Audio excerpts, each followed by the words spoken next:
അസ്സാം വലൈക്കും dear friends. ഇന്നത്തെ നമ്മുടെ സ്പെഷ്യൽ നിങ്ങൾ ആരും ഇതുവരെയും ട്രൈ ചെയ്ത് നോക്കിയിട്ടില്ലാത്ത ഒരു അടിപൊളി വെറൈറ്റി റെസിപ്പിയാണ്. നമ്മുടെ ഈ വീഡിയോ കണ്ടുകൊണ്ടിരിക്കുന്ന സമയത്ത് നിങ്ങൾക്ക് ഇഷ്ടപ്പെടുകയാണെങ്കിൽ ഒന്ന് ലൈക്ക് ചെയ്തേക്കണേ. അതുപോലെ തന്നെ നമ്മുടെ ഈ ചാനൽ ആദ്യമായിട്ട് കാണുന്നവരും ഇതുവരെയും സബ്സ്ക്രൈബ് ചെയ്യാത്തവരും പ്ലീസ് ഒന്ന് സബ്സ്ക്രൈബ് ചെയ്തേക്കണേ. ഞാനിടുന്ന വീഡിയോസ് ഉടനടി കിട്ടുന്നതിനായി സബ്സ്ക്രൈബ് ബട്ടന്റെ തൊട്ടടുത്ത് കാണുന്ന ബെല്ലൈക്കൺ കൂടി ക്ലിക്ക് ചെയ്തിട്ട് ഓൾ എന്ന ഓപ്ഷൻ എനേബിൾ ചെയ്യാനും മറക്കല്ലേ.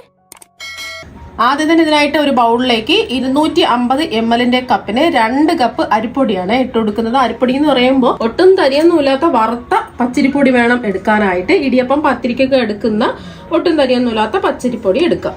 രണ്ടാമത്തെ കപ്പ് അരിപ്പൊടിയും കൂടെ ഇട്ട് കൊടുക്കാം. ഇതിന്റെ കൂടെ തന്നെ നമ്മൾ എത്രയാണോ അരിപ്പൊടി എടുത്തത് അതിന്റെ പകുതി ഗോതമ്പ് പൊടിയും കൂടെ എടുക്കാം. നല്ല സോഫ്റ്റ് ആയിരിക്കാൻ വേണ്ടിയിട്ടാണ് ഗോതമ്പ് പൊടി ചേർത്ത് കൊടുക്കുന്നത്. നമ്മൾ ഗോതമ്പ് പൊടി ഇല്ലാതെ വെറും അരിപ്പൊടിയിൽ ചെയ്യുകയാണെന്നുണ്ടെങ്കിൽ തണുത്ത് കഴിയുമ്പോൾ അതിന്റെ സോഫ്റ്റ്നെസ് ഒക്കെ മാറി കട്ടിയായി മാറും. ഉണ്ടാവാതിരിക്കാൻ കുറച്ച് ഗോതമ്പ് പൊടിയും കൂടെ ചേർത്ത് കൊടുക്കുക. ഏത് ഗോതമ്പ് പൊടി വേണമെങ്കിലും എടുക്കാം. അപ്പൊ അതാ 1 കപ്പ് ഗോതമ്പ് പൊടിയാണ് എടുക്കുന്നത്. നമുക്ക് പകുതി വേണമെങ്കിൽ ഗോതമ്പ് പൊടി പകുതി അരിപ്പൊടി പകുതി അങ്ങനെ വേണമെങ്കിൽ എടുക്കാം. പക്ഷെ ഗോതമ്പ് മാവിന്റെ ആ ഒരു ടേസ്റ്റ് ആയിരിക്കും മുന്നിട്ട് നിൽക്കുന്നത്. അതുകൊണ്ടാണ് പകുതി ഗോതമ്പ് പൊടി എടുത്തിട്ടുള്ളത്. അരിപ്പൊടി 2 കപ്പിന് 1 കപ്പ് ഗോതമ്പ് പൊടി എടുക്കാം. ഇപ്പൊ അളവ് കപ്പിലാണ് ഞാൻ എടുത്തിട്ടുള്ളത്. ഗ്ലാസിന്റെ അളവിലാണെന്നുണ്ടെങ്കിൽ 2 ഗ്ലാസ് അരിപ്പൊടിക്ക് 1 ഗ്ലാസ് ഗോതമ്പ് പൊടി എന്ന കണക്കിൽ എടുക്കാം.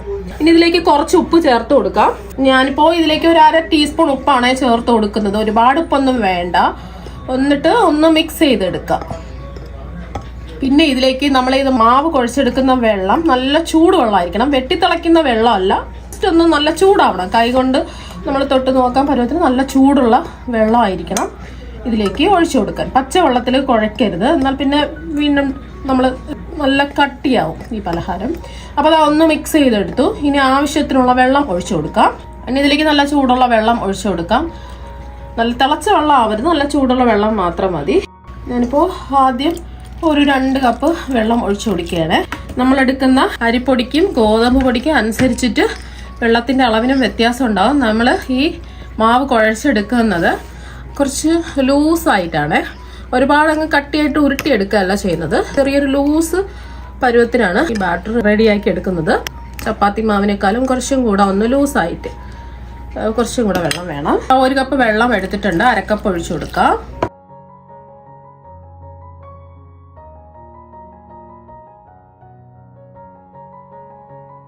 അരക്കപ്പ് ഫുള്ളായിട്ട് അങ്ങ് ഒഴിക്കുകയാണ്.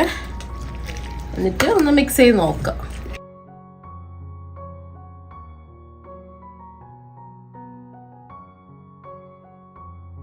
അപ്പോൾ ഒന്ന് മിക്സ് ചെയ്തെടുത്തു. നമ്മൾ മൊത്തത്തിൽ ഒഴിച്ചു കൊടുത്ത വെള്ളം 3 കപ്പാണ്. അളവ് കപ്പിന് 3 കപ്പ് വെള്ളമാണ് ഒഴിച്ചു കൊടുത്തിട്ടുള്ളത്. ഈ ഒരു കട്ടിക്കാണ് ബാറ്റ് റെഡിയാക്കി എടുക്കാൻ. ഒരുപാട് അങ്ങ് കട്ടിയായി പോകാനും പാടില്ല, ഒരുപാട് അങ്ങ് കുഴഞ്ഞ് ലൂസായി പോകാനും പാടില്ല. നമുക്ക് കുഴച്ചെടുക്കാൻ പറ്റണം. ഇനി ഇതിലേക്ക് വേണമെന്നുണ്ടെങ്കിൽ മാത്രം നിങ്ങൾക്ക് കുറച്ച് നെയ്യ് ചേർത്ത് കൊടുക്കാം. ഞാനിപ്പോൾ 1 ടീസ്പൂൺ നെയ്യ് ഇതിലേക്ക് ഒഴിച്ചു കൊടുക്കുകയാണ്. ഒരുപാടൊന്നും വേണ്ട. 1 ടീസ്പൂൺ നെയ്യ് വേണമെന്നുണ്ടെങ്കിൽ ചേർത്ത് കൊടുത്താൽ മതി. നല്ല ഒരു മണവും ടേസ്റ്റും കിട്ടും. ഒന്ന് മിക്സ് ചെയ്യാം.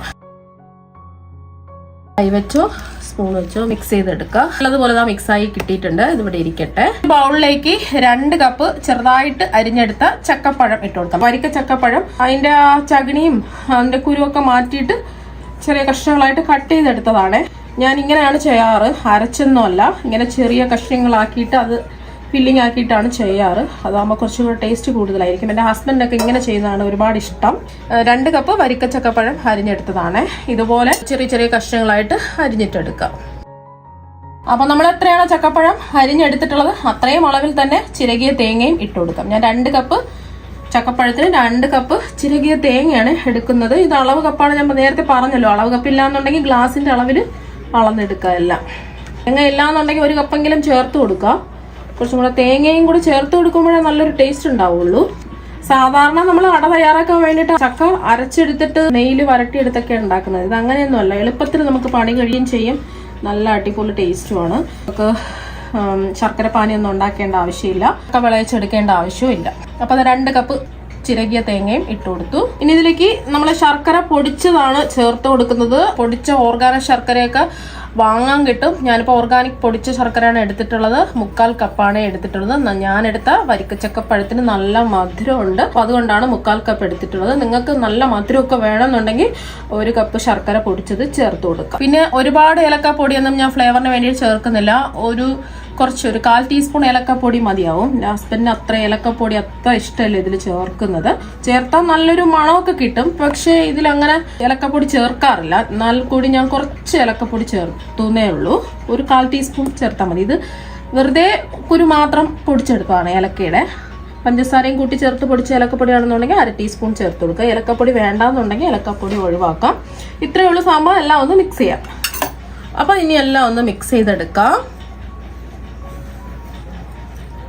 മിക്സ് ചെയ്ത് നോക്കിയിട്ട് നിങ്ങൾക്ക് മധുരം കറക്റ്റ് ആണോ എന്ന് ചെക്ക് ചെയ്ത് നോക്കുക. ആവശ്യമെങ്കിൽ ശർക്കര പൊടി ചേർത്ത് കൊടുക്കുക. കണ്ടില്ലേ, ഈസി ആയിട്ട് ഫില്ലിങ് റെഡിയായി കിട്ടിയിട്ടുണ്ട്.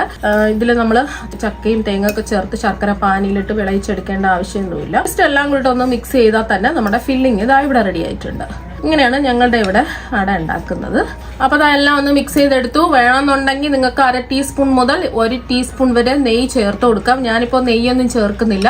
നമ്മൾ മാവ് കുഴച്ചെടുത്ത സമയത്ത് 1 ടീസ്പൂൺ നെയ്യ് ചേർത്തിട്ടുണ്ട്. നെയ്യും കൂടെ വേണമെന്നുള്ളവർക്ക് നെയ്യും കൂടെ ചേർക്കാം. ഞാനിപ്പോൾ നെയ്യ് ചേർക്കാതെയാണ് ഇതാ ഫില്ലിങ് ഇവിടെ റെഡിയാക്കി എടുത്തിട്ടുള്ളത്. അപ്പം നമ്മുടെ ഫില്ലിങ് ഇതാ ഇവിടെ റെഡി ആയിട്ടുണ്ട്. ഞാനിപ്പോൾ ഈ ചക്ക വെച്ചിട്ടുള്ള ഇല അട തയ്യാറാക്കുന്നത് ഇതുപോലത്തെ ഒരു ഇലയിലാണ്. ഇതുപോലത്തെ ഇല എല്ലാ വീടുകളിലും മിക്ക വീടുകളിലും ഉണ്ടാവുന്നതാണ്. പുറത്തൊക്കെ ഇഷ്ടം പോലെ ഉള്ളതാണ്. പൊരിയണ ഇല അല്ലെങ്കിൽ വട്ടയില എന്നൊക്കെ പറയും. ഇതുപോലത്തെ ഇലയാണ്. അതുപോലെ കഴുകി വൃത്തിയാക്കി എടുത്തിട്ടുണ്ട്. വേണമെന്നുണ്ടെങ്കിൽ നിങ്ങൾക്ക് ഈ ഇലയിൽ നിന്ന് വിട്ട് കിട്ടുന്നതിന് വേണ്ടിയിട്ട് മാവ് നമ്മൾ വെച്ച് വേവിച്ചതിന് ശേഷം ഈ അട വിട്ട് കിട്ടുന്നതിന് വേണ്ടിയിട്ട് കുറച്ച് നെയ്യ് തേച്ച് കൊടുക്കാം. ഞാനിപ്പോൾ നെയ്യൊന്നും തേക്കുന്നില്ല. തൊട്ടടുത്ത ബൗളിൽ കുറച്ച് പച്ചവെള്ളം ഇങ്ങനെ വെക്കുക. എന്നിട്ട് അതിൽ കൈയൊന്ന് ഡിപ്പ് ചെയ്യുക. നമ്മൾ തയ്യാറാക്കി വെച്ച മാവിൽ നിന്നും കുറച്ച് മാവ് എടുക്കുക. എത്രയാണോ നിങ്ങൾക്ക് വേണ്ടത് അതിനനുസരിച്ച് എടുക്കുക.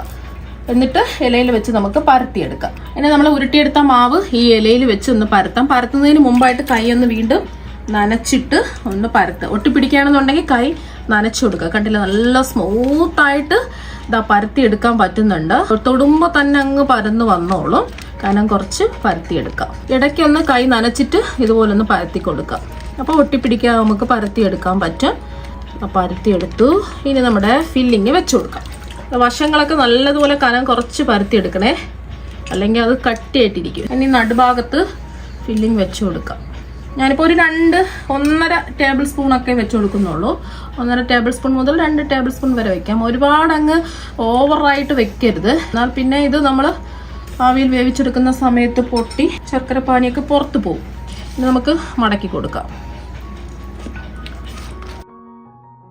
ഇങ്ങനെ വെച്ചിട്ട് ഇങ്ങനെ വേണം ഇങ്ങനെ വെക്കാം. അല്ലാന്നുണ്ടെങ്കിൽ ഇങ്ങനെ വെച്ചതിന് ശേഷം ഈ ഏറ്റവും ഒന്ന് ഇങ്ങനെ മടക്കി കൊടുക്കാം. ഞാനിപ്പോൾ ഇങ്ങനെയാണ് ചെയ്യുന്നത്.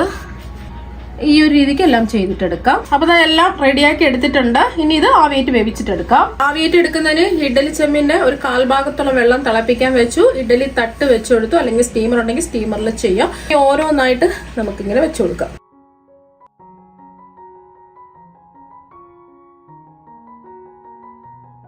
ഇനി നമുക്കിത് മൂടി വെച്ച് ആവിയേറ്റ് വേവിച്ചിട്ടെടുക്കാം. മീഡിയം ഫ്ലെയിം വെച്ച് കൊടുക്കാം. അപ്പം നമ്മൾ ആവിയേറ്റാൻ വെച്ചിട്ട് 20 മിനിറ്റ് ഒക്കെ കഴിഞ്ഞിട്ടുണ്ട്. തുറക്കുമ്പോൾ തന്നെ നല്ലൊരു മണം വരുന്നുണ്ട്.